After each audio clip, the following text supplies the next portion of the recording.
హెబ్రీలకు రాసిన పత్రిక, అపోస్తలుడైనటువంటి పౌలు హెబ్రీలకు రాసిన పత్రిక 11వ అధ్యాయము, హెబ్రీలకు రాసిన పత్రిక 11వ అధ్యాయము 21 నుండి 27 నుండి 31 వరకు చదువుకుందాం. Hebrew chapter 11. Let us read from 27 to 31. చదువుతారమ్మా? ఎవరు విశ్వాసమును బట్టి అతడు అదృశ్యుడైన వానిని చూచుచున్నట్టు స్థిరబుద్ధి గలవాడై రాజాగ్రహమునకు భయపడక ఐగుప్తును విడిచిపోయెను. తొలిచూలు పిల్లలను నాశనము చేయువాడు ఇశ్రాయేలీయులను ముట్టకుండు నిమిత్తము అతడు విశ్వాసమును బట్టి పస్కాను రక్త ప్రోక్షణ ఆచారమును ఆచరించెను. విశ్వాసమును బట్టి వారు పొడి నేల మీద నడిచినట్లు ఎర్ర సముద్రములో బడి నడిచిపోయిరి. ఐగుప్తీయులు అలాగు చేయజూచి మునిగిపోయిరి. విశ్వాసమును బట్టి 7 దినముల వరకు ప్రదక్షిణము చేయబడిన తరువాత ఎరికో గోడలు కూలెను. విశ్వాసమును బట్టి రాహాబను వేశ్య వేగుల వారిని సమాధానముగా చేర్చుకొనినందున అవిధేయులతో పాటు నశింపకపోయెను. ఓకే, దేవునికి స్తోత్రం. హెబ్రీలకు రాసిన పత్రిక, మరి చాలామంది ఏమంటారంటే పౌలు రాయలేదంటారు. ఏది ఏమైనా మరి కొంతమంది పౌలు రాశాడంటారు. ఏదేమైనా ఎవరు రాసినా బైబిల్ గ్రంథంలో ఉంది, పరిశుద్ధాత్మ దేవుడు రాశాడు. ఆమేన్.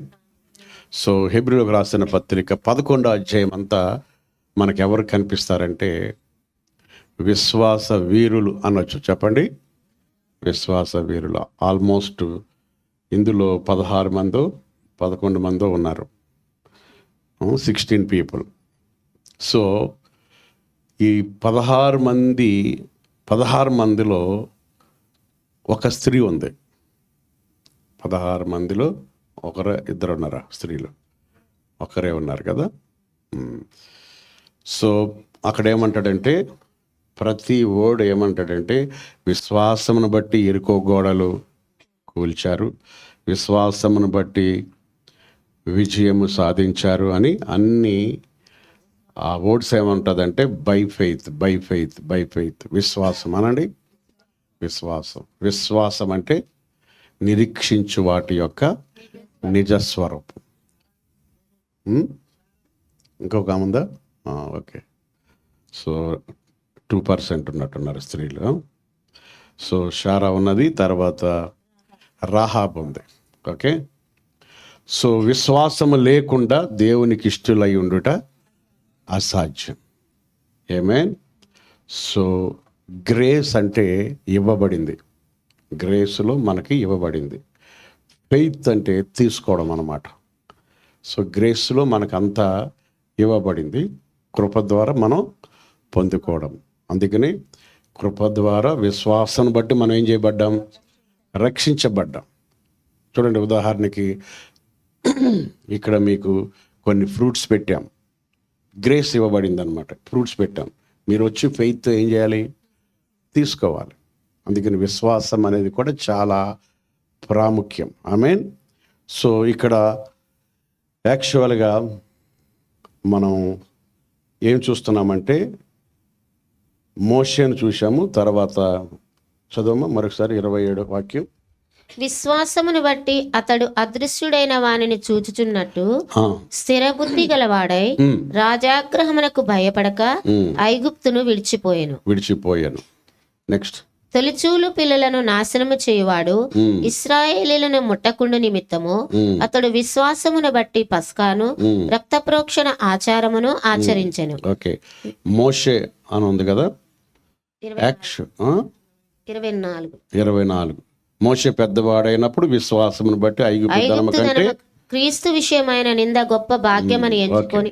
సో మోషే తర్వాత సక్సెస్ ఇయర్ అంటారు. అంటే మోషే తర్వాత ఎవరిని దేవుడు పంపించాడంటే యెహోషువని పెట్టాడు. మోషే తర్వాత మినిస్ట్రీ ఎవరికి ఇచ్చాడు?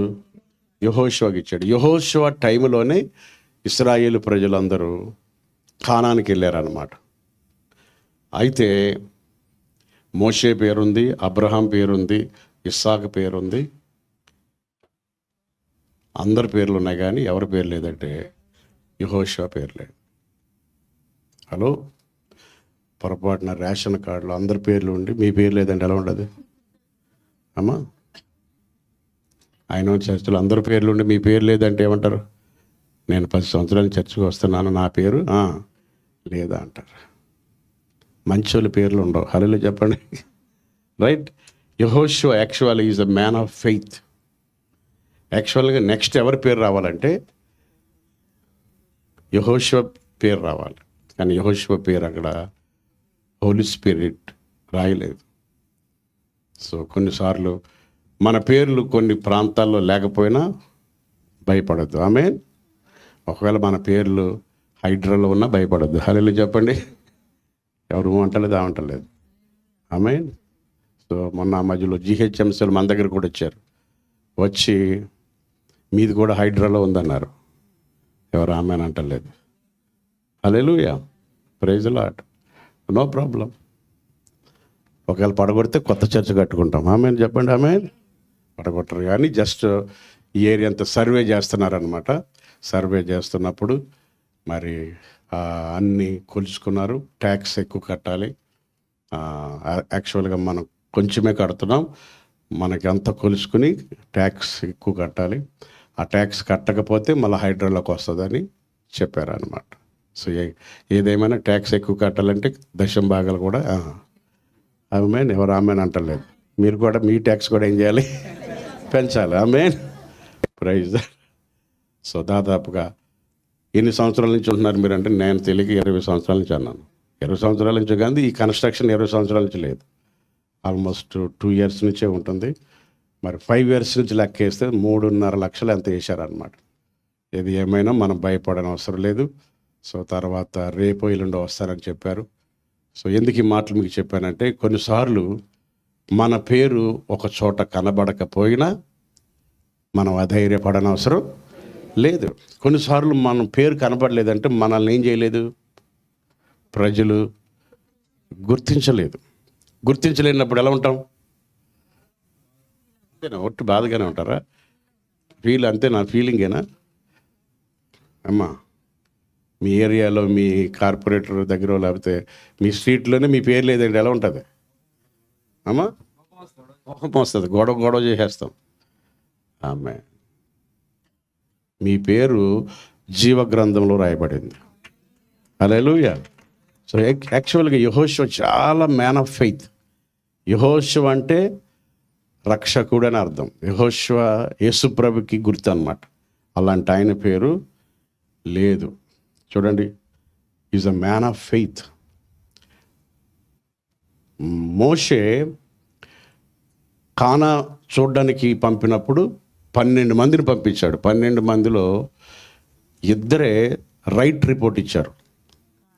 ఎవరు? కాలేబు, యెహోషువ. 2 వచ్చి సరైన రిపోర్ట్ ఇచ్చారు. 10 మంది ఏమో చెడ్డ సమాచారం ఇచ్చారు. వీరిద్దరు మాత్రం మంచి రిపోర్ట్ ఇచ్చారు. ఏం రిపోర్ట్ ఇచ్చారంటే, మనం అక్కడికి వెళ్ళగలము అన్నారు. హల్లెలూయా. మనలో ఉన్న దేవుడు లోకంలో ఉన్న వారికంటే గొప్పవాడని వీళ్ళిద్దరు పాజిటివ్గా చెప్పారు. 10 మంది నెగిటివ్గా చెప్పారు. అలాంటి గొప్ప విశ్వాస వీరుడు ఎవరండి? యెహోషువ. But unfortunately his name is not there. So ఇప్పుడు అర్థమైంది కదా. కొన్నిసార్లు you are good man, you are man of faith, you are great man. But sometimes మన నేమ్ కనపడకపోయినా కంగారు పడిన అవసరం లేదు. మన పేరు ఎవరికి తెలియకపోయినా పర్వాలని అవసరం లేదు. మన పేరు ఎవరికి తెలుసు అంటే దేవునికి తెలుసు. మోసం చేసిన జక్కై పేరు తెలిసినప్పుడు రక్షించబడిన నీ పేరు తెలియదు ఆయనకి? ఎవరు ఆమెను అంటలేదు. నీ పేరు ఆయనకి తెలుసు. హల్లెలూయా అనండి. విలియం కేర్ అంటే ఎవరో తెలుసు. ఆమేన్. ఫలానా ఆయన అంటే ఎవరో ఆయనకు తెలుసు. నీ పేరు తెలుసు కనుక కలవరపడిన అవసరం లేదు. మరి ఆయన పేరు పెట్టకుండా ఒక చెడ్డ స్త్రీ పేరు పెట్టాడు కదా. చూడండి, అది ఎన్నో వచ్చిన 31 వచ్చిన చూడండి. అమ్మా, విశ్వాసమును బట్టి విశ్వాసమును బట్టి రాహాబను వేశ్య రాహాబను వేశ్య వేగుల వారిని సమాధానముగా వేగుల వారిని సమాధానముగా చేర్చుకొనినందున చేర్చుకునినందున అవిధేయులతో పాటు నశింపకపోయాను. అవిధేయులతో పాటు నశింపక నశింపకపోయెను. హోలీ స్పిరిట్కి, పరిశుద్ధాత్మ దేవునికి తెలుసు ఎవరి పేర్లు పెట్టాలో ఎవరి పేర్లు పెట్టకూడదు. పరిశుద్ధాత్మకి తెలుసు అనమాట. సో యాక్చువల్గా ఆ ప్లేస్లో ఎవరు రావాలి? యెహోషువకు బదులుగా ఎవరు పేరు పెట్టాడంటే రాహాబు పేరు పెట్టాడు. ఆ రాహాబ్ ఎవరంటే వేశ్య. She's not good lady, she don't have any good life. ఒక రకంగా చెప్పాలంటే అమ్మా, ఆమెకి సరైన జీవితం లేదు. దయచేసి గమనించండి. మరి ఇలాంటి స్త్రీ పేరు అక్కడ రాశాడంటే అది దేవుని యొక్క ఏర్పాటు అనమాట. సో వీరందరూ యెహోషువ టైంలోనే అందరూ కానానికి వెళ్ళారనమాట.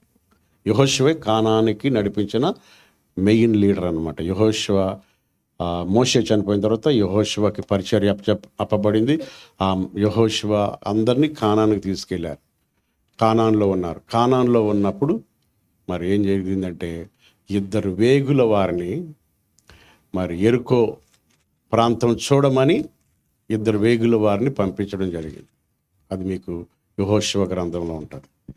ఇద్దరు వేగుల వారు వెళ్ళి వెళ్ళగానే ఆ వేగుల వారు వెళ్ళిన తర్వాత ఆ వేగుల వారు ఎవరింటికి వెళ్ళారంటే రాహాబ్ అయిన ఇంటికి వెళ్ళారు.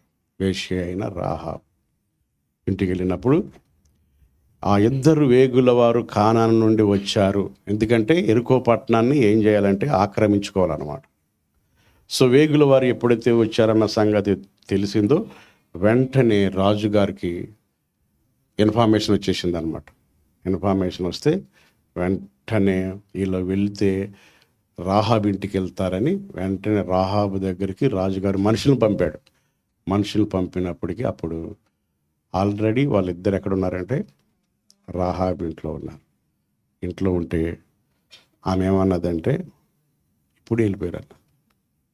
రైట్, ఇప్పుడే వెళ్ళిపోయారు, మీరు పరిగెత్తుకెళ్ళండి చూడండి అని ఆమె చెప్పగానే ఆ మాట విని వాళ్ళు పరిగెత్తుకెళ్ళారు. పరిగెత్తుకెళ్తే వాళ్ళకి కనపడలేదు.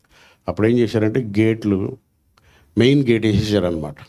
మెయిన్ గేట్ క్లోజ్ చేసేస్తే ఆమె ఏం చేసిందంటే చీకటి అయిన తర్వాత మెల్లిగా వీళ్ళిద్దరిని ఆమె ఇంటికి ఉన్న కిటికీకి తాడు కట్టి మెల్లిగా బయటికి దింపి పంపించేసింది.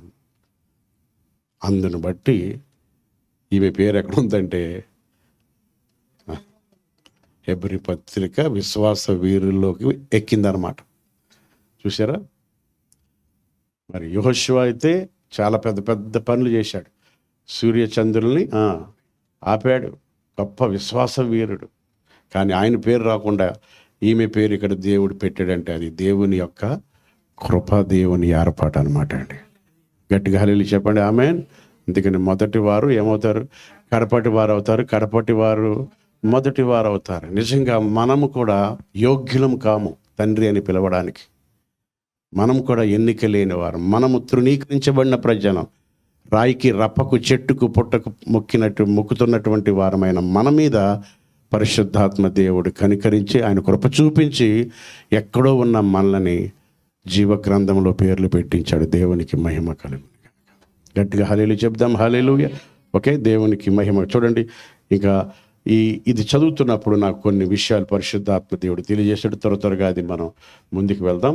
యెహోషువ గ్రంథం తీయండి. యెహోషువ గ్రంథం 15వ వచనం చదవమ్మా. 15వ వచనం 6వ అధ్యాయం అనుకుంటు కదా. 15వ వాక్యం చదవండి. 7వ దినమున వారు ఉదయమున చీకటితోనే లేచి 7 మారులు ఆ ప్రకారముగానే పట్టణము చుట్టూ తిరిగిరి. ఆ దినమున మాత్రమే వారు 7 మారులు పట్టణము చుట్టూ తిరిగిరి. 7వ మారు యాజకులు బూరలు ఊదగా. ఓకే. సో మొట్టమొదటిగా ఒక 3 విషయాలు నేను చెప్తాను. మొట్టమొదటిగా రాహాబు యొక్క విశ్వాసం యొక్క సాధారణమైన విశ్వాసం. ఆమె విశ్వాసం సింప్లిసిటీ ఆఫ్ రాహాబ్స్ ఫెయిత్. రాహాబ్ యొక్క సాధారణమైన విశ్వాసం. ఆమెది వెరీ సింపుల్, బలమైంది. సింప్లిసిటీ అంటే ఆమెకు చర్చ్ తెలీదు, ఆమెకు పాస్టర్ తెలియడు, ఆమెకు బైబిల్ తెలీదు, ఏమి తెలియదు ఆమెకి. She doesn't know anything. 31 వచనం చదవమ్మా, హెబ్రీ 11:31. విశ్వాసమును బట్టి రాహాబను వేశ్య, విశ్వాసమును బట్టి రాహాబ్ అనే వేశ్య వేగుల వారిని సమాధానముగా చేర్చుకొని వేగుల వారిని సమాధానముగా చేర్చుకునినందున అవిధేయులతో పాటు నశింపకపోయెను. అవిధేయులతో పాటు ఎవరిని చేర్చుకున్నందుకు? వేగుల వారిని. వారు కానాను నుండి వచ్చిన వారిద్దరిని చేర్చుకున్నందుకు. అవిధేయుల ద్వారా ఏమవ్వలేదంటే నశించిపోలేదు. అంటే simple faith. Her faith is not a strong faith. అందుకనే యోహాను సువార్త 3:16 అంటాడు కదా, దేవుడు లోకమును ఎంతో ప్రేమించెను కాగా తన అద్వితీయ కుమారుని యందు విశ్వాసం ఉంచువాడు. చెప్పండి, విశ్వాసం ఉంచేవాడు ఏమవుతాడు? నశింపక నిత్య జీవం పొందుతాడు అనమాట. Simple faith. ఎలాంటి ఫెయిత్?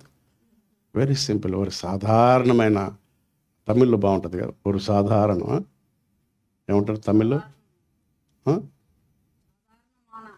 సాధారణమాన ఫెయిత్, విశ్వాసం. సాధారణమాన విశ్వాసం.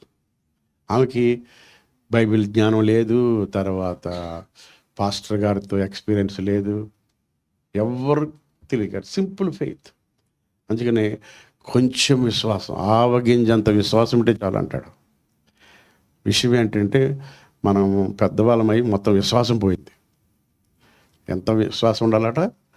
ఆవగింజ విశ్వాసం ఉంటే ఈ కొండని వెళ్ళి సముద్రంలో పడుతుందట.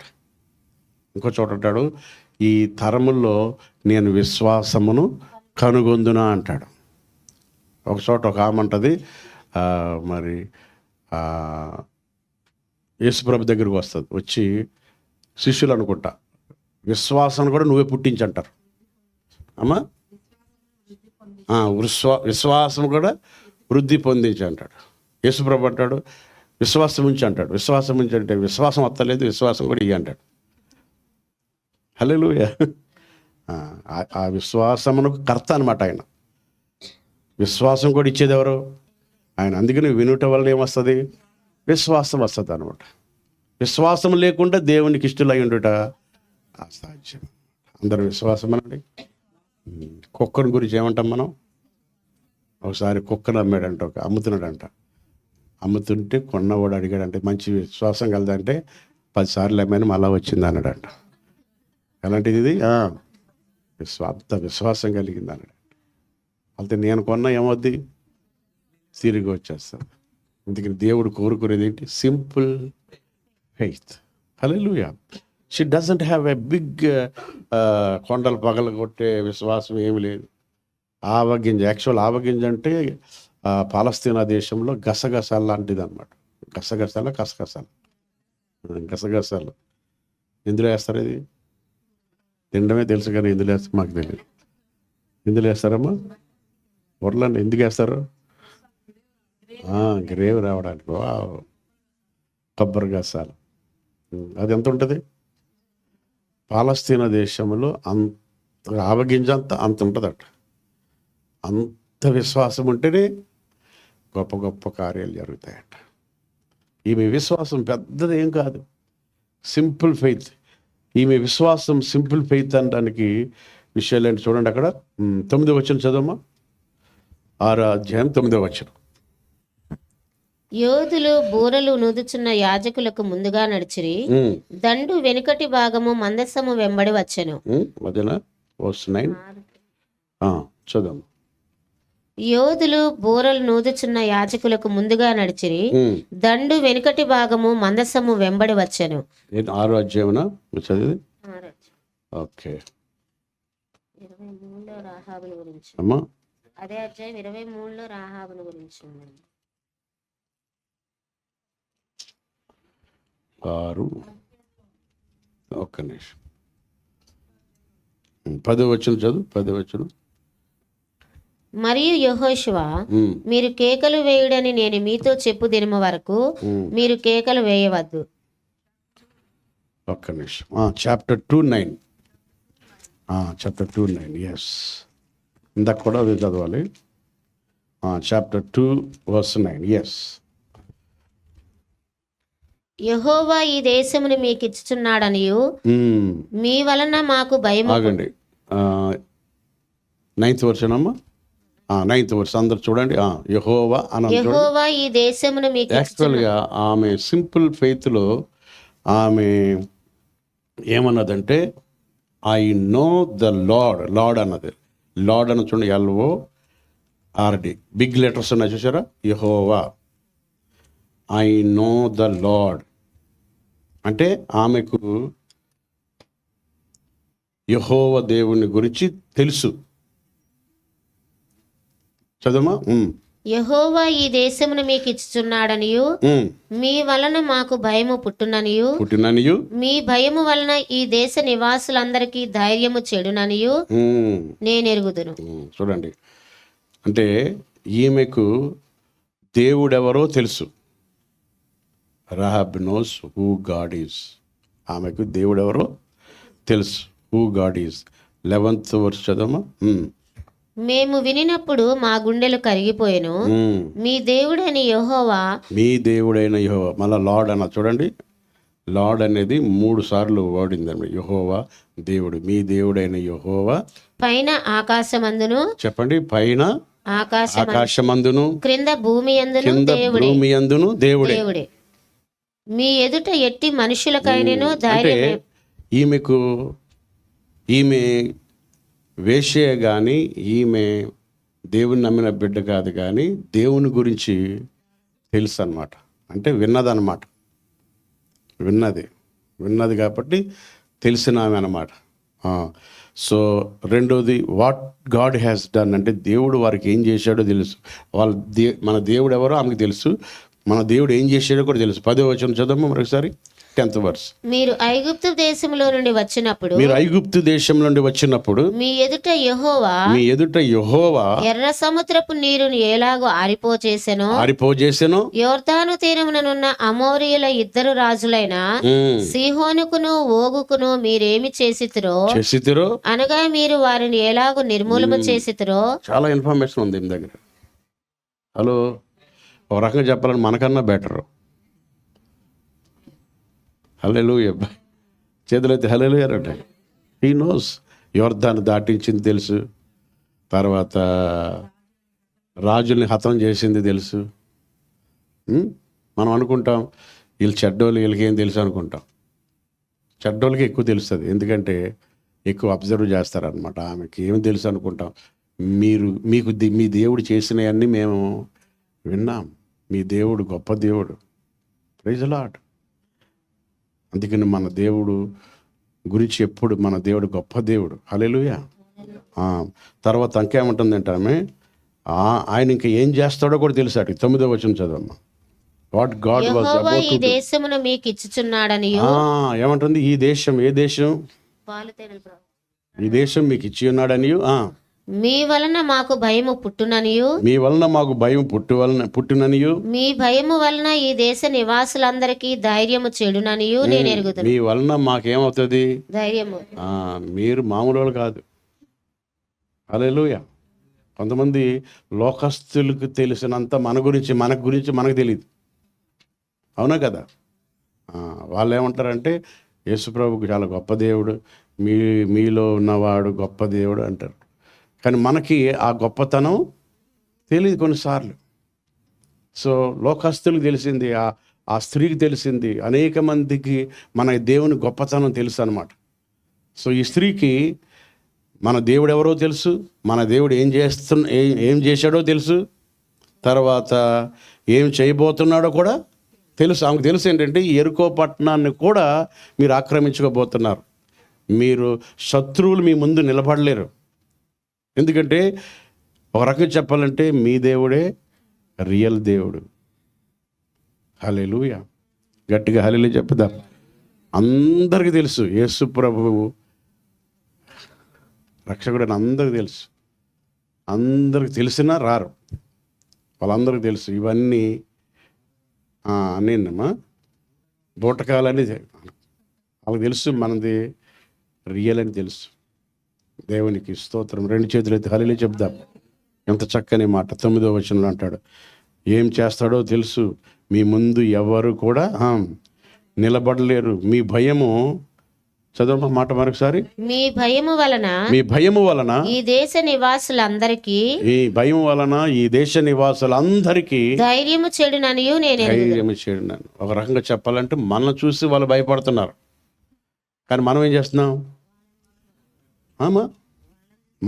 మనమే వాళ్ళని చూసి భయపడుతున్నాం. మనం చూసి లోకం భయపడుతుంది. ఎందుకంటే మనం ఎవరంటే భూమిని తలక్రిందలు చేసేవారు. ఎవరు ఆమెను అంటలేదు. మీలో ఆ శక్తి లేనట్టుంది. మీరెవరు? మీరు రాజులైన యాజకులు. మీరు భూమిని తలక్రిందలు చేసేవారు. మీలో ఉన్నవాడు లోకంలో ఉన్నవారి కంటే గొప్పవాడు. ఈరోజు మీకు మీరే ధైర్యం తెచ్చుకోండి. హల్లెలూయా అనండి. Praise the lord. ఎంత ఉన్నదా అనుకోండి. ఆమేన్. మీరు బలహీనులు కాదు. ఆమేన్. మీరెవరు? బలవంతులు. సో లోకం ఎప్పుడు ఏమంటుంది అంటే మీరు బలహీనులు అంటారు. ఒకసారి పీటర్కి జ్వరం వచ్చింది ఇలాగ చిన్నప్పుడు. డాక్టర్ దగ్గరికి తీసుకెళ్తే మరి డాక్టర్ ఏమన్నాడంటే లైట్గా తిను బాబు అన్నాడు. ఏమన్నాడు? నాకు లైట్గా తినడం రాదు అంకుల్ అన్నాడు. ప్రైజ్. అప్పుడు వాడు అక్కడ కూర్చున్నాడు. అప్పటి వరకు అలా కూర్చున్నాడు. అంటున్నాడు. ఆ డాక్టర్ ఉండి, ఒరే హీరో నీకేంట్రా జ్వరం అన్నాడు. ఏమన్నాడు? హీరో అనగానే లేచి తిరుగుతున్నాడు. అంతే కదా. జ్వరం అంటే ఎలా ఉంటుంది?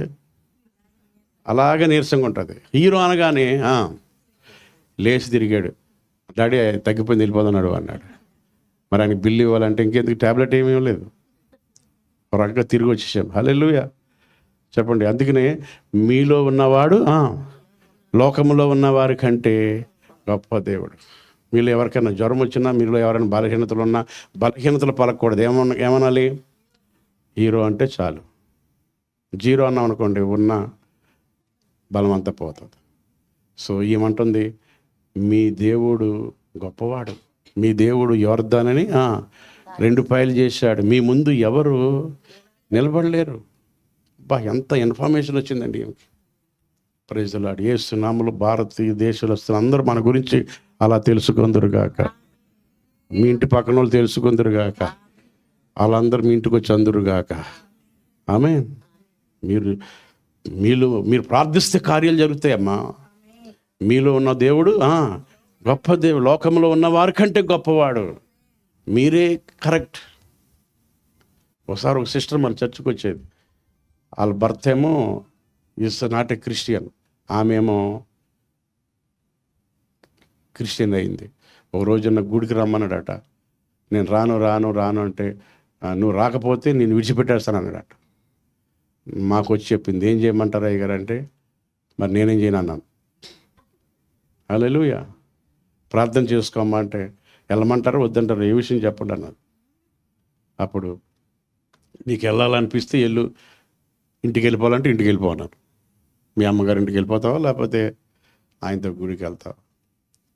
సో ఆమె ఏం చేసిందంటే ఆయనతో గుడికి వెళ్ళింది. గుడికి వెళ్తే కొబ్బరికాయ కొట్టమన్నాడంట.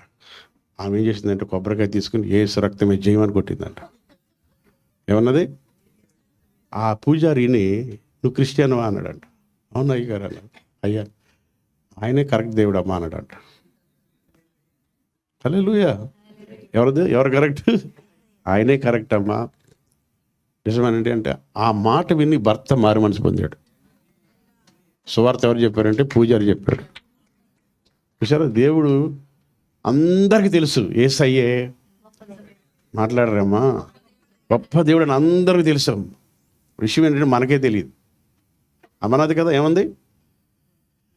మీ దేవుడు యొర్దానును 2 పాయలు చేసినవాడు. మీ దేవుడు మిరకల్స్ చేసిన దేవుడు. మీ గొప్ప దేవుడు, మీ యేసయ్య గొప్ప దేవుడు.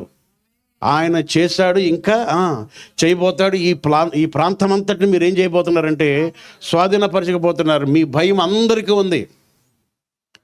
అందరికి ఉంది. మీలాంటి దేవుడి లోకంలో లేడు. నిన్ను పోలిన వారు, ఆ పాట కదా, ఏం పట్టది?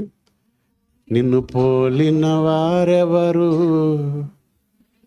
ఏయు దేవుడవు. పాడండి.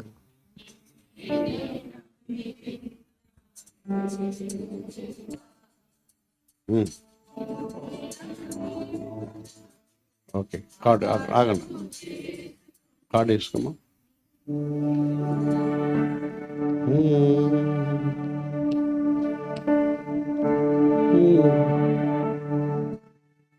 ఓకే, కార్డు పడలేదు. ఓకే, చేతులు అయితే హల్లెలూయా చెప్దాం, గట్టిగా చప్పలు కొట్టండి. ఆమేన్. యాక్చువల్గా ఈమె ఎవరు అని అంటే, ఓకే, లీవ్ ఇట్. ఆదికాండం 15వ అధ్యాయము 16వ వాక్యం తీయండి ఒకసారి. ఆదికాండం 15వ అధ్యాయము 16వ వాక్యం. జెనసిస్ చాప్టర్ 15 వర్స్ 16 చదవమ్మా. ఆదికాండం అమోరీయుల అక్రమము ఇంకను సంపూర్ణము కాలేదు గనుక నీ 4వ తరము వారు ఇక్కడికి మరలా వచ్చెదరని నిశ్చయముగా తెలుసుకొనమని అబ్రాముతో చెప్పాను. యాక్చువల్గా ఈజ్ బిలాంగ్ టు అమోరీయులకి చెందినటువంటి లేడీ అన్నమాట ఈమె. అంటే ఒక రకంగా చెప్పాలంటే 4 తరాల తర్వాత పాపం ఏమవుతుందంటే, అక్కడ ఉంది చదువు, 4 తరాలు. అమోరీయుల అక్రమము ఇంకను సంపూర్ణము కాలేదు గనుక, అమోరీయుల అక్రమము ఇంకను సంపూర్ణము కాలేదు గనుక నీ 4వ తరము వారు, మీ 4వ తరము వారు ఇక్కడికి మరలా వచ్చేదరని నిశ్చయముగా తెలుసుకొనమని అబ్రాముతో చెప్పాను. యాక్చువల్గా she's not belong to Abraham family కాదు, అబ్రహాముకి చెందినటువంటిది కాదు, ఈమెకు యూదుల చెందినటువంటిది కాదు. ఈమె దేవుడి గురించి అసలు ఈమెకి ఏమీ తెలియదు, బైబిల్ తెలీదు, దేవుడి గురించి తెలియదు, ఏమీ తెలియదు. కానీ దేవుడి గురించి ఈమె విన్నదన్నమాట. సో అందుకనే 4 తరాల వరకు వీళ్ళు, 4 తరాలంటే 400 సంవత్సరాల నుండి వాళ్ళ యొక్క వృత్తి అదే అనమాట. వాళ్ళ పాపంలో ఉన్నారన్నమాట. అది వాళ్ళందరూ ఆ ఎరుకో పట్టణం అన్నమాట. ఒక రకంగా చెప్పాలంటే అది సిన్ఫుల్, చాలా భయంకరమైనటువంటి పట్టణం అన్నమాట అది. ఆ పట్టణంలో ఆ గేట్ దగ్గరే ఈమె ఇల్లు ఉందన్నమాట. ఆమె ఇల్లు ఆ గేటుకి ఆనుకునే, ఆ ద్వారానికి ఆనుకునే ఉంటుంది. కానీ చూడండి, ప్రాకారం ఆ గోడకి ఆనుకుని ఉన్నదన్నమాట. ఆ గోడ ఆ ఇరుకో గోడలు ఏనుగులతో తీసుకొచ్చి పెద్ద పెద్ద రాళ్ళు, పైనంత హైట్ ఉంటుందో కింద కూడా అంత డీప్గా పునాదేశారన్నమాట. సో అందుకనే ఎవరు కూడా లోపలికి వెళ్ళకూడదు, ఎవరు కూడా బయటికి రాకూడదు. అంత భయంకరంగా కట్టుకున్నారు. అంత పాపం ఆ పట్టణంలో ఉందన్నమాట. ఏ పట్టణం అది? ఎరుకో పట్టణం. అందుకని మనం చూసాం కదా, ఒకడు యెరూషలేము నుండి ఎక్కడికి వెళ్ళిపోతున్నాడు? ఎరుకోకి వెళ్ళిపోతున్నాడు. అంటే ఒక రకంగా అట్రాక్టివ్ వరల్డ్ అనమాట అది, పాపానికి అట్రాక్షన్ అన్నమాట. చూడండి, చర్చికి వస్తారా, అటు సినిమాలకి ఎక్కువ ఆకర్షితులు అవుతారా, లోకానికి ఏమవుతారు ప్రజలు? ఆకర్షితులు అవుతారు. అందుకని ఆడు యెరూషలేము నుండి ఎక్కడికి వెళ్ళిపోతాడంటే ఎరుకోకి అంత అట్రాక్టింగ్ వరల్డ్ అనమాట. అలాంటి వరల్డ్లో అన్నీ ఉన్నాయి. ఇక్కడ వ్యభిచారం జరుగుతుంది, అక్కడ అది జరుగుతుంది. కొన్ని పట్టణాలు ఉన్నాయి అమెరికాలో, ఇతర దేశాల్లో, చాలా భయంకరమైన కంట్రీస్, భయంకరమైన ప్రాంతాలు ఉంటాయి. అవి లోక ప్రజలందరినీ ఆకర్షితులు చేస్తాయి అన్నమాట. సో అలాంటి పట్టణంలో ఏముందన్నమాట. 4th జనరేషన్ నుండి 4 తరాల వరకు అన్నమాట. చూడండి, అయితే యాకోబు అంటాడు, జేమ్స్ అంటాడు ఈమెను గురించి. 2వ అధ్యాయం 25వ వాక్యం తీయండి. James chapter 2 verse 25. James chapter 2 verse 25 చూడండి అమ్మా త్వరగా. యాకోబు పత్రిక 2వ అధ్యాయం 25వ వాక్యం.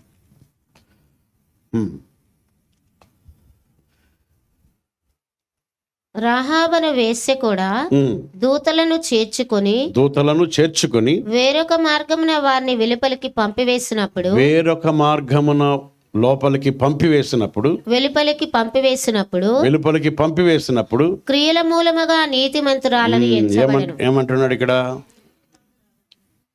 పౌలేమో విశ్వాసం మూలంగా అన్నాడు, యాకోబు ఏమన్నాడంటే క్రియల మూలంగా.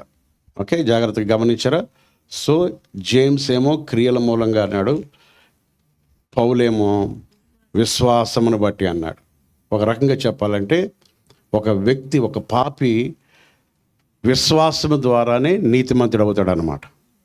విశ్వాసం ద్వారా నీతిమంతుడు అయినప్పుడు అతనిలో ఆటోమేటిక్గా ఏమొస్తుందంటే క్రియలు అనేది ఆటోమేటిక్గా వస్తాయి. సో ఈమె ఆ దేవుని గురించి విన్నది, ఆ సింపుల్ ఫెయిత్ ఉన్నది. సింపుల్ ఫెయిత్ ఉండి ఆమె జీవితంలో ఏం చేసిందంటే ఒక కమిట్మెంట్. ఏంటి కమిట్మెంట్ అంటే ఆ యొక్క వేగుల వారిని తప్పించిందనమాట. అంటే ఒక రకంగా చెప్పాలంటే ఆమె వాళ్ళకి ఏం చేసిందంటే ఉపకారం చేసిందనమాట. ఉపకారం చేసింది, మేలు చేసిందనమాట. నిజంగానే యేసయ్యను మనం నమ్మినప్పుడు తప్పకుండా లోకస్తులకి మనం ఏం చేస్తామంటే మేలు చేస్తాం, కీడు చేయమన్నమాట. హల్లెలూయా చెప్దాం, ఆమేన్. సో క్రియలు అంటే రక్షణ కొరకైన క్రియలు కాదు, అది రక్షించబడ్డాము కనుక మనం ఎప్పుడు మంచి క్రియలే చేస్తాం. అన్నదానం చేస్తాము, బట్టలు ఇస్తాము, లేకపోతే 10 మందికి మనం ఏం చేస్తాం, సహాయం చేస్తాం. అది దట్ ఈస్ ద ఫ్రూట్ అనమాట. సో వెన్ ద రూట్ దేవుడు అయినప్పుడు, రూట్ క్రీస్తు అయినప్పుడు, రూట్ గ్రేస్ అయినప్పుడు ఎప్పుడు కూడా మనలోంచి ఏ పనులు వస్తాయంటే మంచి క్రియలు వస్తాయి. మంచి చెట్టుకి ఏమొస్తాయి, మంచి ఫ్రూట్సే వస్తాయి అన్నమాట. సో అందుకని ఈమె ఒక రకంగా చెప్పాలంటే జేమ్స్ ఏమంటాడంటే ఆమె క్రియల మూలంగా ఏమైంది అంటున్నాడంటే నీతిమంతురాలు అయింది అంటున్నాడు. పౌలు ఏమంటున్నాడంటే విశ్వాసం మూలంగా నీతిమంతులు. దేవునికి స్తోత్రం. చేతులెత్తి గట్టిగా హల్లెలూయా చెప్దాం, హల్లెలూయా. సో చూడండి, ఇంకొక విషయం 6వ అధ్యాయం 25వ వాక్యం కూడా చదవమా. 6వ అధ్యాయం 25వ వాక్యం, జోషువ చాప్టర్ 6:25. రాహాబను వేశ్య యెరికోను వేగుచుచుటకు యెహోషువ పంపిన దూతలను దాచిపెట్టి ఉండెను గనుక అతడు ఆమెను, ఆమె తండ్రి ఇంటి వారిని, ఆమెకు కలిగిన వారిని అందరినీ బ్రతకనిచ్చెను. చూసారు, ఆమె ఏం చేసిందంటే ఇంకొకటి వారిని జాగ్రత్త పరిచింది. ఎవరిని? వేగుల వారిని. సో వేగుల వారిని జాగ్రత్త పరిచినట్టుగా మనం చూస్తున్నాం. 12వ వాక్యం చదవము. 2వ అధ్యాయం 12వ వాక్యం.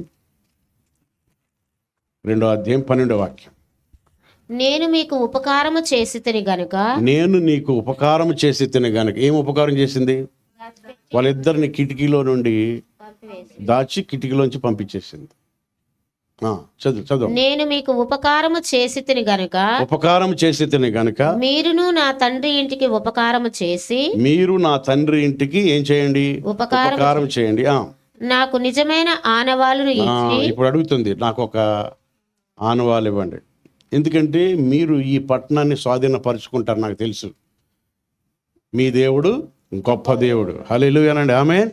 మీలో ఉన్నవాడు లోకంలో ఉన్నవారి కంటే మీ ముందు ఎవరు నిలబడలేరు. ఎప్పటికైనా విజయము మీదే. చెప్పలు కొడదాం గట్టిగా, హల్లెలూయా. ఎప్పటికైనా విజయం ఎవరిది? నీదే. మీ ముందు ఎవ్వరు గెలవలేరు. మీ ముందే. హల్లెలూయా అనండి, నా ముందే అనండి, ఆమేన్. నీకు వ్యతిరేకంగా రూపింపబడు ఆయుధము వర్ధిల్లదు. మీలో ఉన్నాడు, మీకు దేవుడు తోడుగా ఉంటాడు.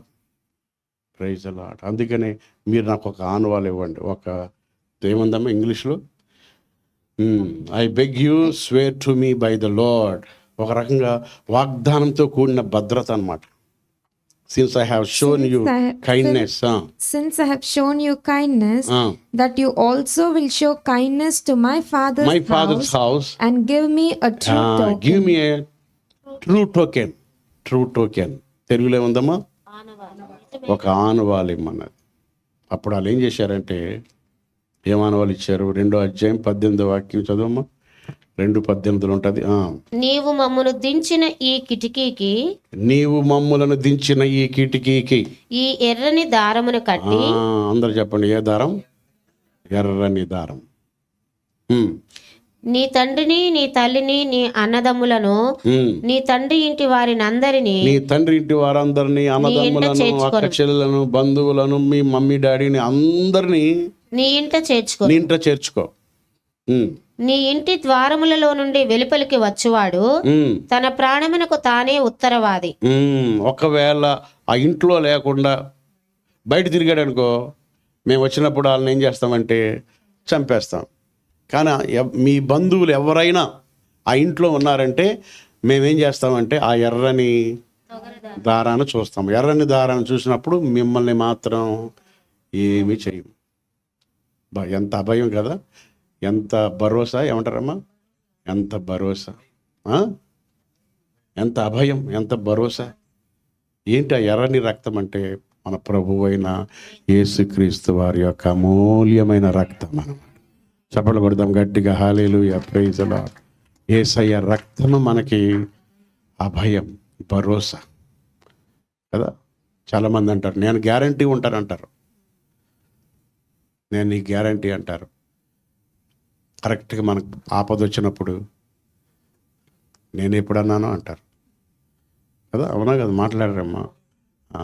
కొన్నిసార్లు ఎవరికైనా గ్యారంటీ నువ్వు ఉన్నావు అనుకో, వాళ్ళు కరెక్ట్గా చేయకపోతే అది నీ మీదకి వస్తుంది.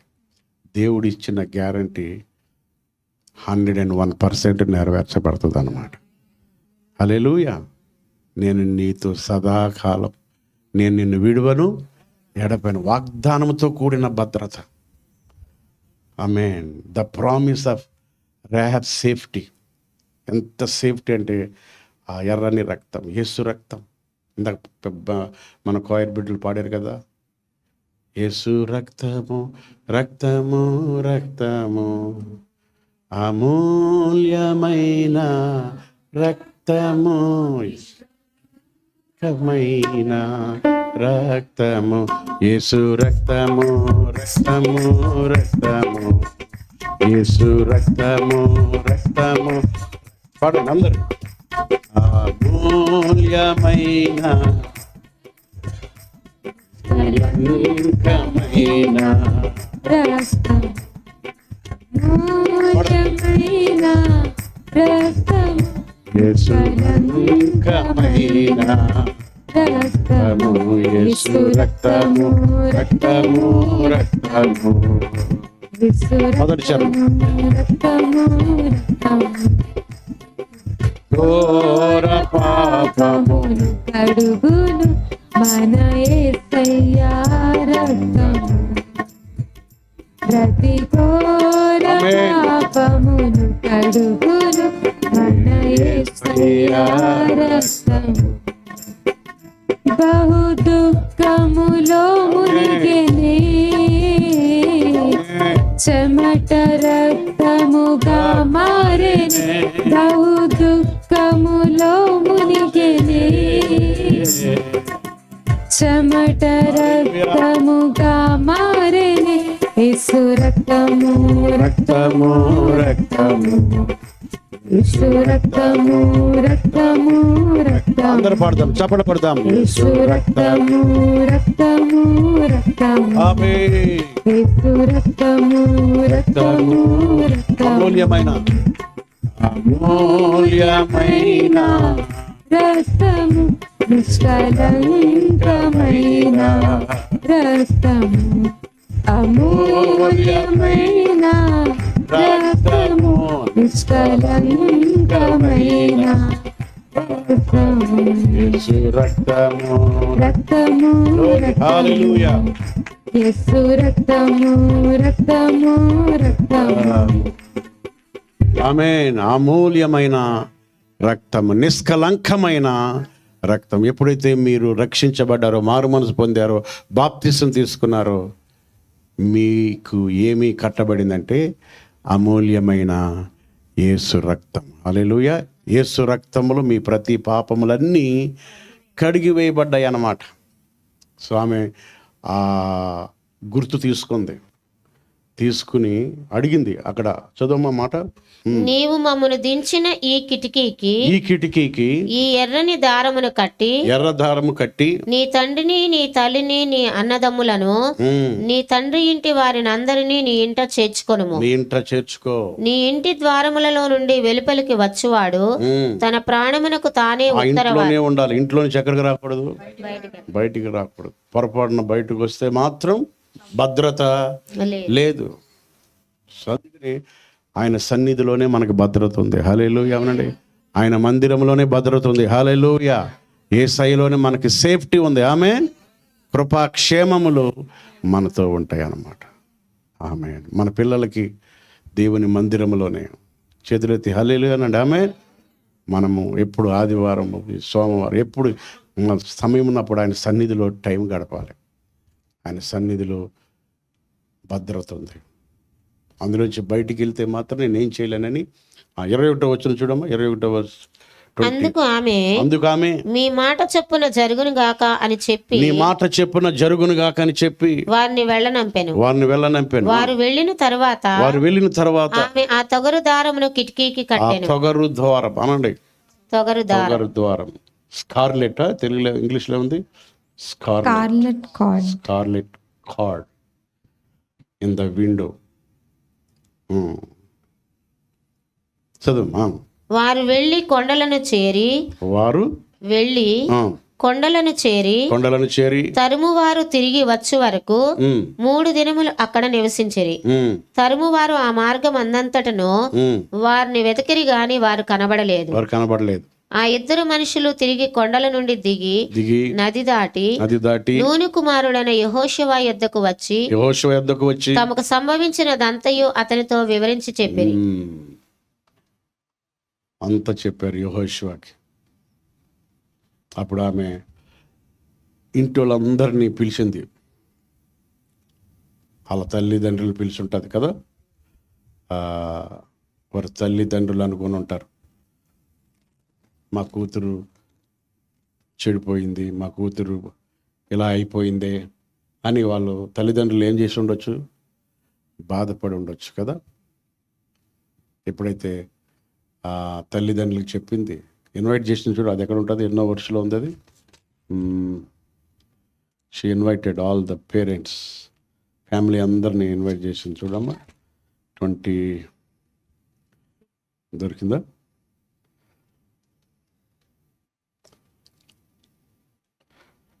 ఫ్యామిలీ అంతా గ్యాదర్ అయింది. 4, 5, 6, 7 వచనాలు చూడండి.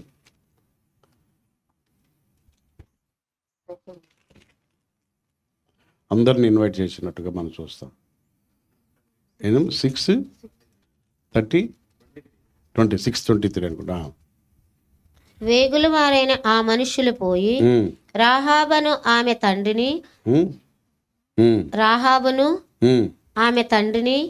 ఆమె తల్లిని ఆమె సహోదరులను ఆమెకు కలిగిన వారిని అందరినీ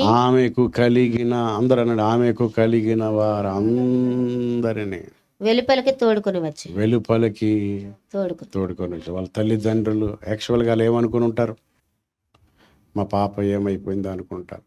సో ఇప్పుడు వాళ్ళందరూ, తల్లి వచ్చింది, తండ్రి వచ్చాడు, తర్వాత బ్రదర్స్ వచ్చారు, సిస్టర్స్ వచ్చారు, బంధువులు వచ్చారు, అందరూ ఆమె కలిగిన వారు అందరూ. మేబీ ఆ ఇల్లు ప్యాక్ అయిపోయి ఉంటుంది కదా.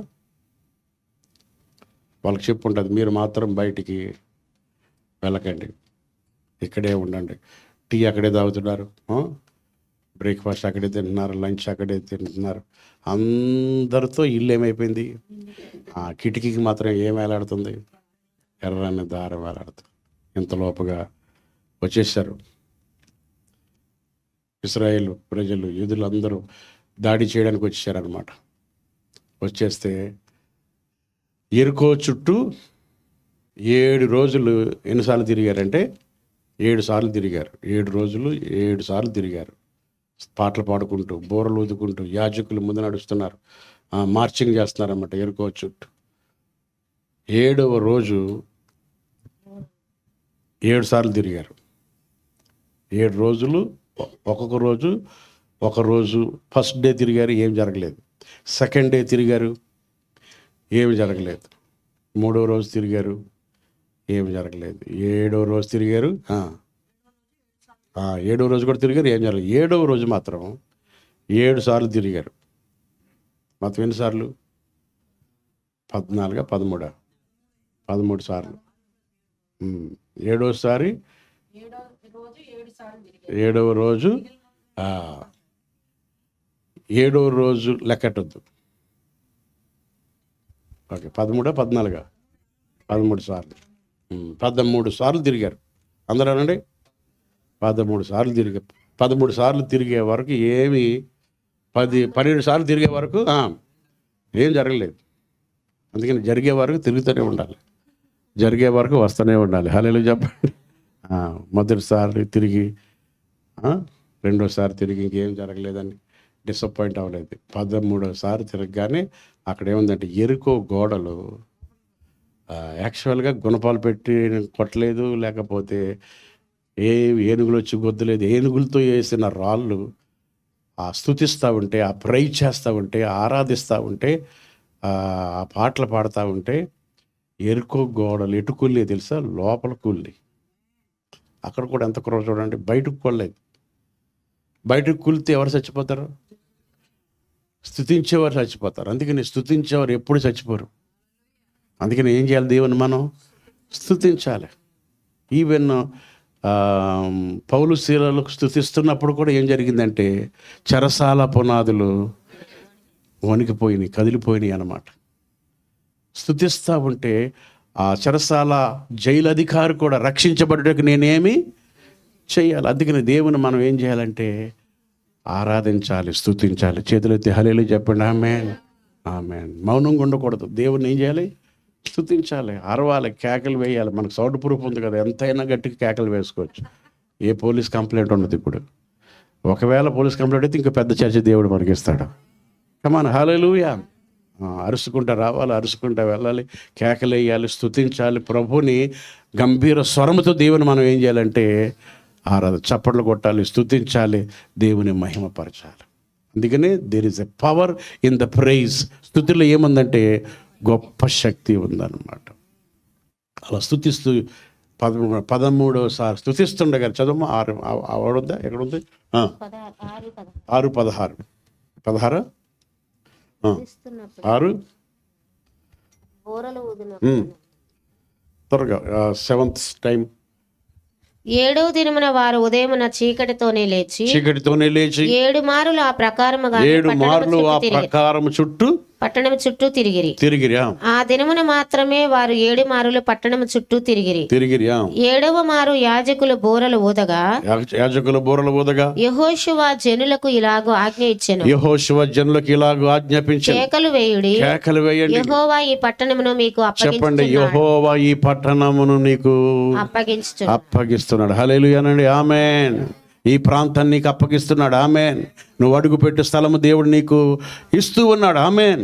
హల్లెలూయా. నువ్వు ప్రార్థించే ప్రార్థనకు జవాబు రాబోతున్నది అన్నమాట. నువ్వు దేని గురించి అయితే స్తుతిస్తున్నావు ఆ కార్యాలు నీకు జరుగుతాయి అన్నమాట. సో 7వ దిన 7 సార్లు తిరిగినప్పుడు చదమ్మా, యెహోవా గట్టిగా. 7వ మారు యాజకులు బూరలు ఊదగా యెహోషువ జనులకు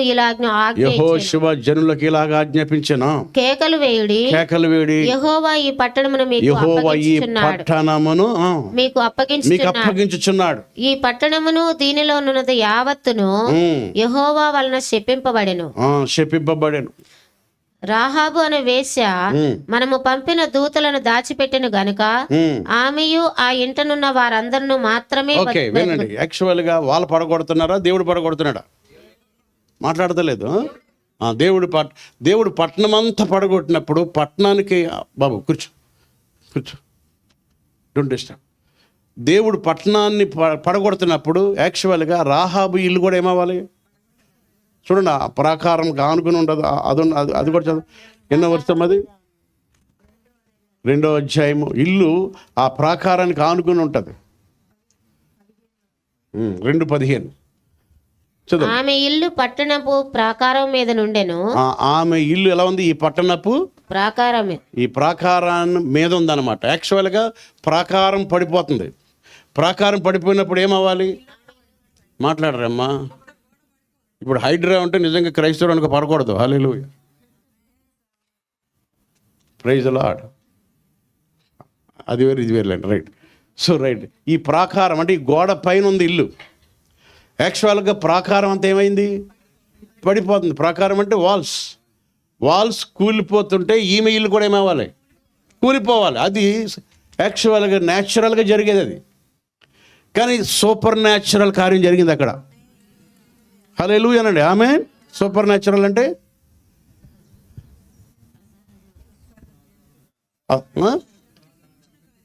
శక్తికి. చూడండి, ఇప్పుడు అందరి ఇంట్లో కరెంట్ ఉండి మీ ఇంట్లో కరెంట్ ఉండకుండా ఉంటుందా? ఇప్పుడు తార్నాకలు కరెంట్ పోయింది అనుకోండి, అందరింట్లో పోతుంది. అందరింట్లో పోయి మీ ఇంట్లో కరెంట్ ఉంటే ఎలా ఉంటుంది? ఈవెన్ ఇశ్రాయేలు ప్రజల్లో ఐగుప్తుల ఇంట్లో చీకటి ఉంది, ఇశ్రాయేలు ప్రజల ఇంట్లో వెలుగు ఉందంటాడు. ఆ ఇల్లులు కూడా దగ్గర దగ్గరే ఉండేవి. చూడండి, ఇది సూపర్ న్యాచురల్. ఓల్డ్ టెస్టిమెంట్లోనే వాళ్ళు సూపర్ న్యాచురల్ కార్యాలు చూశారు. ఆ గోడలన్నీ కూలిపోయి, గోడ అంతా కూలిపోతే ఈమె ఉన్న ఇల్లు మాత్రం ఏమవలేదంటే కూలిపోలేదు. చదువు ఆ మాట చదువు. ఆమె ఇల్లు పట్టణపు ప్రాకారం మీద నుండెను. ఆమె ఇల్లు పట్టణపు ప్రాకారం మీద ఉండెను. ఆమె ప్రాకారము మీద నివసించినది గనుక త్రాడు వేసి కిటికీ ద్వారా వారిని దింపెను. అది కాదు, ఇది చదవండి. ఈ పట్టణమును దీనిలోనున్నది యావత్తును యెహోవా వలన శపింపబడెను. యాక్చువల్గా దేవుడు ఎంత శపించాడంటే ఈ పట్టణాన్ని లైఫ్లో మరలా కట్టకూడదు. ఏ పట్టణాన్ని?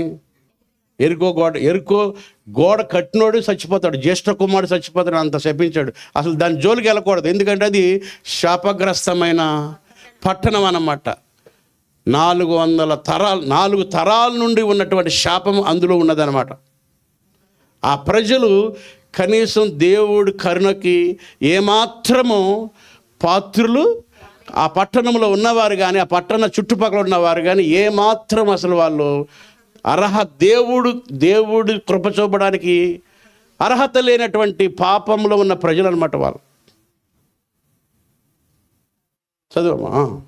రాహాబను వేశ్య మనము పంపిన దూతలను దాచిపెట్టిన ఘోరమైన పాపులు అన్నమాట.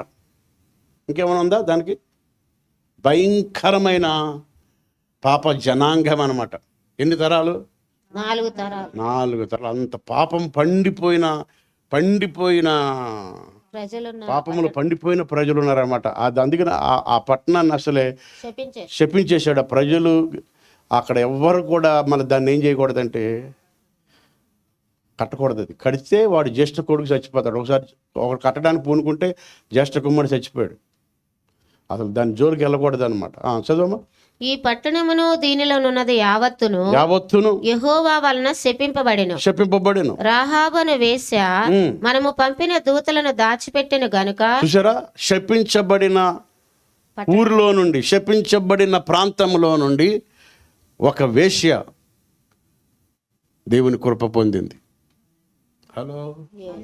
అలా శపింపబడిన లోకం, ఈ లోకములో నుండి నీవు నేను రక్షించబడ్డాం. కమాన్, హల్లెలూయా. ఒక రకంగా ఎరుకో పట్టణం లాంటిదే, విగ్రహారాధకమైన దేశం మనది.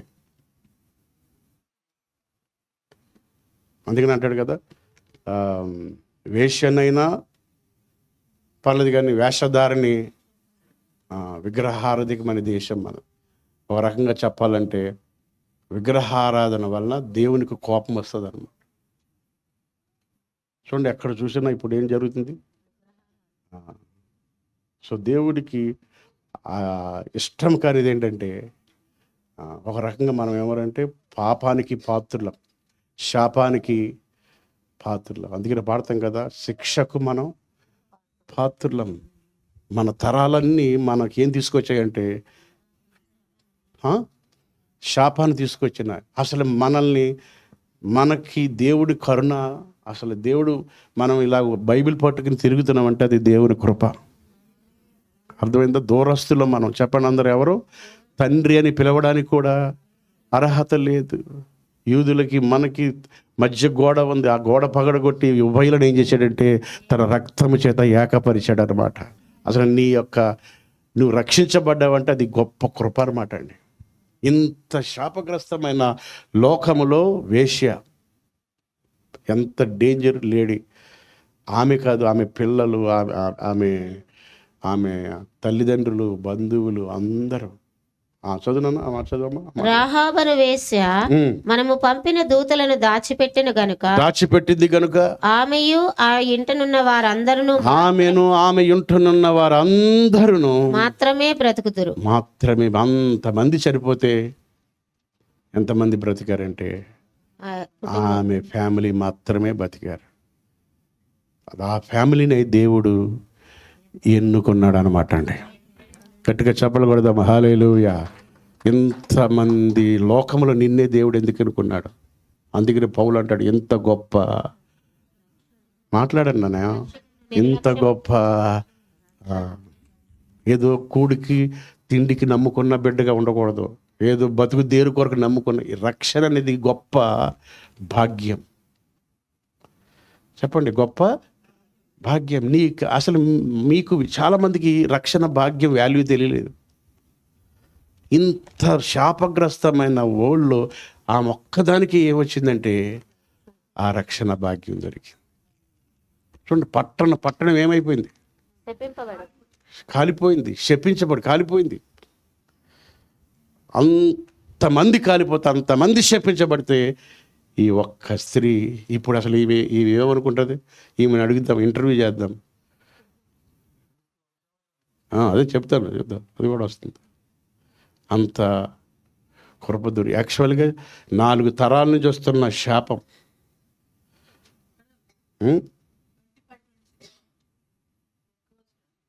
చదవమ్మా 25, 26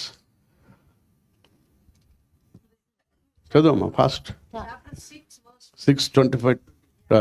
రాహాబను వేశ్య యెరికోను వేగుచుచుటకు యెహోషువ పంపిన దూతలను దాచిపెట్టి ఉండెను గనుక అతడు ఆమెను, ఆమె తండ్రి ఇంటి వారిని, ఆమెకు కలిగిన వారిని అందరినీ బ్రతకనిచ్చెను.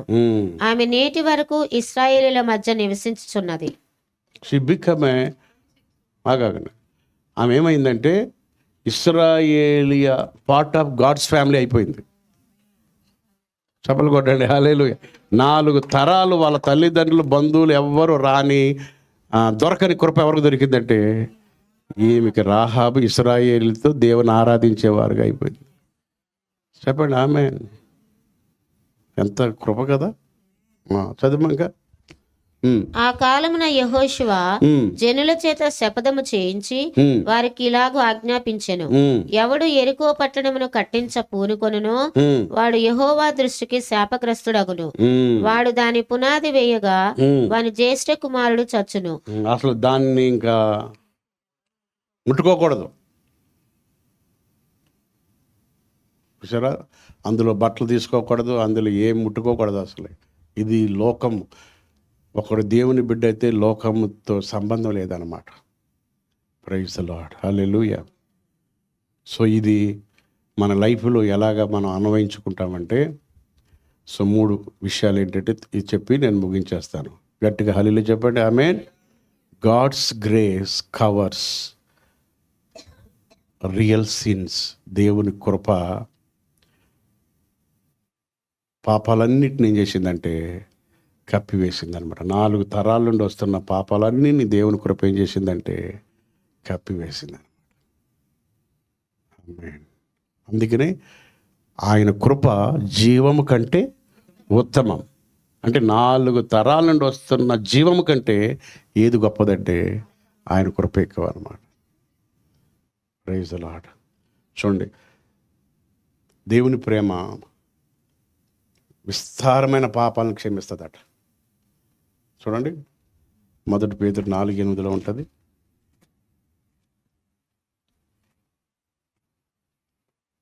ఫస్ట్ పీటర్ 4:8 అనుకుంటా కదా. చదువు. ప్రేమ అనేక పాపములను కప్పును గనుక. ప్రేమ అనేక పాపములను ఏం చేసిందంటే కప్పేసింది. అన్నిటికంటే ముఖ్యముగా వినండి. ప్రేమ అనేకమైన పాపాలను కప్పివేసింది. దేవుని ప్రేమ అనేకమైన పాపాల కన్నా గొప్పది. హలో, ఎవరికి అర్థమవుతుంది? నిద్రపోతున్నారు కొంతమంది. అమ్మా నిద్ర వస్తుందా? హల్లెలూయా, చేతులైతే హల్లెలూయా అనండి. ఆమేన్. విస్తారమైన పాపముల కంటే గొప్పది ఏది? దేవుని కృప. జీవము కంటే ఉత్తమమైనది. అనేక విస్తారమైన పాపముల కంటే గొప్పదన్నమాట దేవుని ప్రేమ. యాక్చువల్గా ఇలా చూడండి, అందరూ ఈమె అబద్ధం ఆడింది. ఏమి అబద్ధం ఆడిందంటే వాళ్ళు వెళ్ళిపోయారని అబద్ధం ఆడింది. ఎవరు వెళ్ళిపోయారని? వేగుల వారు వెళ్ళిపోయారని అబద్ధం ఆడింది. యాక్చువల్గా ధర్మశాస్త్రం 9వ ఆజ్ఞ ఏం ఆడకూడదు? అబద్ధం ఆడకూడదు. లెక్క ప్రకారం, ధర్మశాస్త్ర ప్రకారం ఈమె అబద్ధం ఆడింది కనుక ఇప్పుడు యాక్చువల్గా దేవుడు ఆ అబద్ధాన్ని కూడా చూడలేదు. Praise the lord. సో దేవుడు అబద్ధాన్ని ఎంకరేజ్ చేయడు, కానీ దేవుడు ఈమెలో ఏం చూశాడంటే విశ్వాసం చూశాడు అనమాట. అర్థమైందా? ఈమెలో ఫెయిత్ చూశాడు. ఫెయిత్ చూసి ఈమె మీద దేవుని కృప చూపాడు అనమాట. గట్టిగా హల్లెలూయా చెప్తాం, హల్లెలూయా. సో అందుకనే ఈమె ఫోకస్ ఆన్ రహాబ్స్ ఫెయిత్ అనమాట. That is God's grace. So ఆమె విస్తారమైన పాపాలను ఏం చేయబడ్డాయంటే క్షమించబడ్డాయి. దేవుడు లోకమును ఎంతో ప్రేమించింది.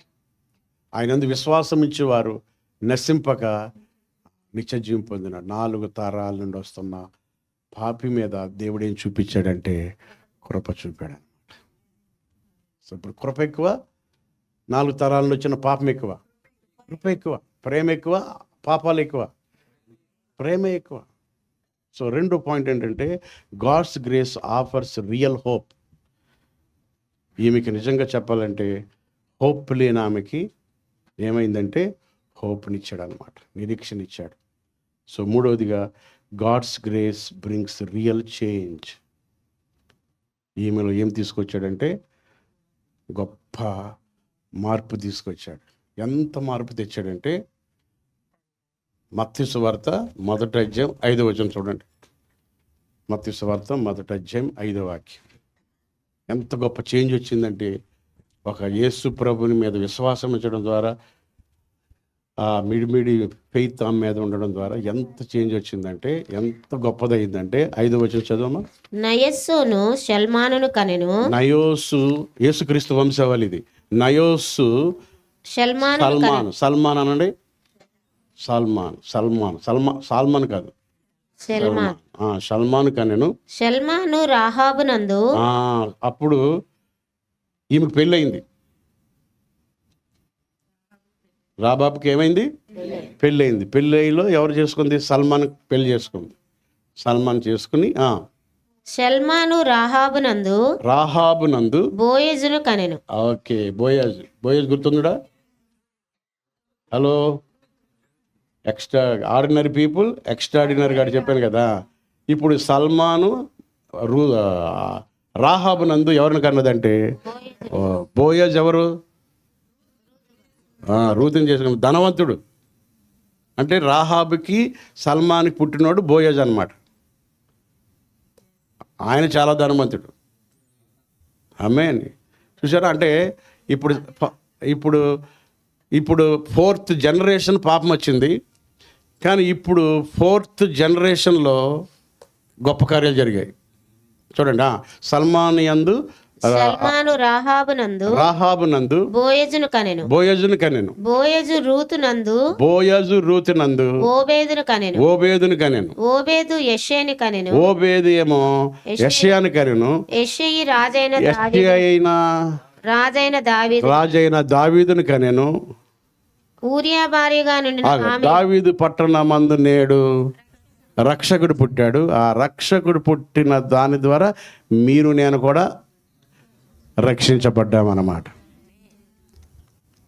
హల్లెలూయా. సో ఒక రకంగా చెప్పాలంటే యేసు ప్రభుకి గ్రాండ్ అనండి, గ్రాండ్ మదర్.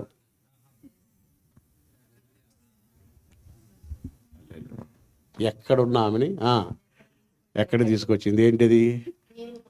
దేవుని కృప. మనం అనుకుంటాము ఆమె అంతా అనుకుంటాం. మనం కూడా ఏ భేదం లేదు, అందరూ పాపము చేసి దేవుడు అనుగ్రహించే మహిమను పొందలేకపోతున్నాం. సో నిజంగా చెప్పాలంటే గ్రేస్ ఎంత చేంజ్ తీసుకొచ్చింది, గ్రేస్ ఎంత హోప్ తీసుకొచ్చింది. గ్రేస్ మన పాపములన్నిటిని ఏం చేసిందంటే కప్పివేసింది అనమాట. అందుకని ఈరోజు మనం ఏమై ఉన్నామో అది దేవుని కృపై ఉన్నాం.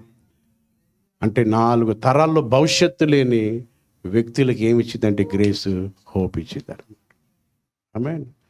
ఆఖరికి యేసుక్రీస్తు వంశావళిలోకి వచ్చేసింది. ఎంత గొప్ప కృప. ఆమేన్. హల్లెలూయా. కళ్ళు మూసుకోండి, ప్రార్థన చేసుకుందాం.